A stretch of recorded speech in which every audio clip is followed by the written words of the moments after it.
আসসালামু আলাইকুম, কেমন আছেন আপনারা সবাই? আশা করি ভালো আছেন। আমিও আপনাদের দোয়ায় ভালো আছি। তো আমার আজকের রেসিপি টমেটোর সস, একদম পাকা পাকা দেশি টমেটোর সস। তো এই যে আমি এখানে লাল 1 কেজি টমেটো নিয়ে নিয়েছি, একদম পাকা পাকা। এটাকে আমি একদম কুচি কুচি করে কেটে সামান্য একটু লবণ দিয়ে ভালো করে সিদ্ধ করে নিয়েছি। তো সিদ্ধ করা হয়ে গেছে আমার। আমি এটাকে ব্লেন্ড করে নিয়েছি। আমি কিন্তু এটার কোনো পানি ফেলে দিইনি, সব সহ আমি সুন্দর করে ব্লেন্ড করে একটা স্ট্যানারে সুন্দর করে সেকে নিচ্ছি।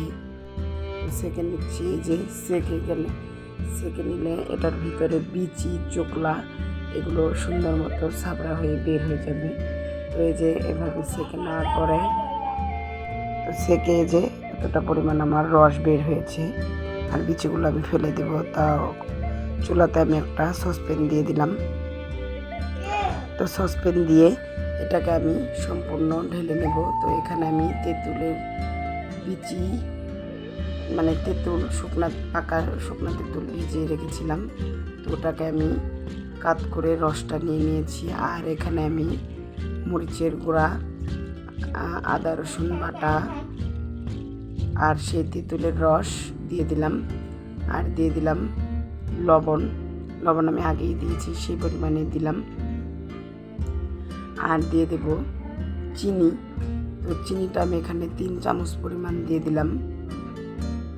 তো চিনি দিয়ে এই যে আমি 2 টুকরা লেবুর রস দিয়ে দিলাম। আর এটাকে জাল দিতে দিতে এটা অনেক সুন্দর একটা লাল রং হয়ে আসবে, মনে হবে যেন টুকটুকে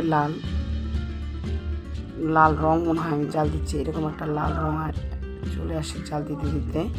তো এই যে এভাবেই জাল দিতে দিতে হয়ে গেল আমার টমেটোর সস। তো এখন এটাকে আমি দেখব একটা ফ্রিজের ভিতরে নিয়ে যেটা কতটা পারফেক্ট হয়েছে। তো আমি এখানে একটু ভিনেগার দিয়ে দিলাম। ভিনেগারটা দিলে অনেক দিন এটা ভালো থাকবে, নষ্ট হবে না। তারপরও ঘরে তৈরি যেহেতু এটা নর্মালে রাখতে হবে।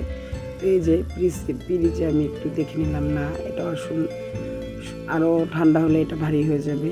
তো এই যে আমার টমেটোর সস এরকম কাচের জারে আপনারা সুন্দর করে নর্মালে রেখে দিতে পারেন। সব কিছুর সাথে খেতে এটা খুবই স্বাদ হয়, মনে হবে যে বাজারের কেনা সসের মতো।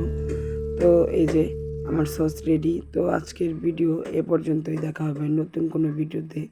সে পর্যন্ত সবাই ভালো থাকবেন। আল্লাহ হাফিজ।